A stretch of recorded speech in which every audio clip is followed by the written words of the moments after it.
Guys welcome to study English. So let's start the topic. Policy rates वो interest rate होती हैं जो कि मॉनेटरी पॉलिसी कमेटी के थ्रू एडजस्ट करी जाती हैं या फिर सेट करी जाती हैं। And monetary policy committee reserve bank of India की कमेटी होती है।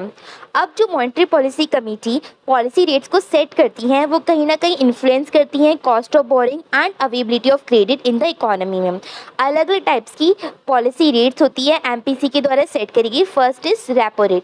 रेपो रेट वो रेट होती है जिस रेट पे आरबीआई पैसों को उधार देता है टू द कमर्शियल बैंक्स। जब रेपो रेट इंक्रीज होती है तब जो सारे बैंक्स होते हैं उनके लिए काफ़ी ज़्यादा एक्सपेंसिव यानी कि खर्चीला हो जाता है पैसों को लोन पे लेना फ्रॉम द आरबीआई।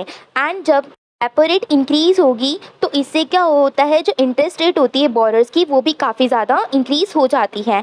एंड अगर इसका उल्टा हो, मतलब जब रेपो रेट डिक्रीज हो तो काफ़ी ज़्यादा चीपर या फिर सस्ता हो जाता है बैंक्स को पैसे उधार पे लेना फ्रॉम द आरबीआई। एंड जिससे डिक्रीज हो जाती है इंटरेस्ट रेट बोरर्स यानी कि नॉर्मल पब्लिक के लिए भी। Now the second type is reverse repo rate. Reverse repo rate वो रेट होती है जिस रेट पे आरबीआई पैसों को उधार लेता है फ्रॉम कमर्शियल बैंक्स। ठीक है, अब जब रिवर्स रेपो रेट इंक्रीज होती है यानी कि बढ़ी हुई होती है तो सारे बैंक्स चाहते हैं कि वो आरबीआई को पैसे उधार पे दे जिससे वो ज़्यादा से ज़्यादा इंटरेस्ट अर्न करें। एंड इससे जो अमाउंट ऑफ मनी होती है वो डिक्रीज हो जाती है for lending available to borrowers. And अगर रिवर्स रेपो रेट डिक्रीज हो यानी कि कम हो जाए तो ये कम अट्रैक्टिव होता है, यानी कि तब बैंक्स नहीं चाहते आरबीआई को पैसे उधार पे देना क्योंकि ऑलरेडी जो रिवर्स रेपो रेट है वो डिक्रीज हो रखी है। तो इससे जो अमाउंट ऑफ मनी होता है available in for lending to borrowers वो काफ़ी ज़्यादा इंक्रीज हो जाता है।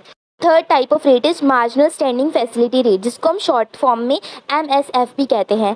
एमएसएफ वो रेट होती है जिस रेट पे बैंक पैसों को बोरो करता है फ्रॉम आरबीआई ओवरनाइट एंड इस against the collateral of government securities, यानी कि इसके अंदर कोई भी गवर्नमेंट सिक्योरिटीज़ इन्वॉल्व नहीं होती, सिक्योरिटीज़ के अगेंस्ट पैसों को उधार लेता है। अब जब एमएसएफ हाई होता है रेपो रेट से, यानी कि अगर रेपो रेट की कंपेरिजन करें हम एमएसएफ की जो रेट है वो हाई है तो इस केस में जो बैंक्स होते हैं वो जनरली पैसों को उधार नहीं लेते फ्रॉम अदर सोर्सेज। एंड अगर एमएसएफ की जो रेट है वो इंक्रीज होती है तो इस केस में क्या होता है, काफ़ी ज़्यादा एक्सपेंसिव खर्चीला हो जाता है बैंक्स के लिए पैसों को बोरो करना फ्रॉम आरबीआई, जिससे क्या हो जाता है इंक्रीज हो जाती है हमारी जो इंटरेस्ट रेट होती है बोरर्स के लिए। Fourth type of rate is bank rate. Bank rate वो रेट होती है जिस रेट पे जो रिजर्व बैंक ऑफ इंडिया है वो पैसों को उधार देता है to commercial banks for long period time.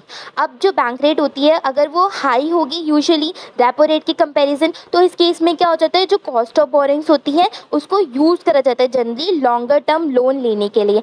And अगर बैंक रेट इंक्रीज होती है तो इस केस पे काफ़ी ज़्यादा एक्सपेंसिव हो जाते हैं बैंक्स के लिए पैसों को उधार पे लेना from reserve bank of India.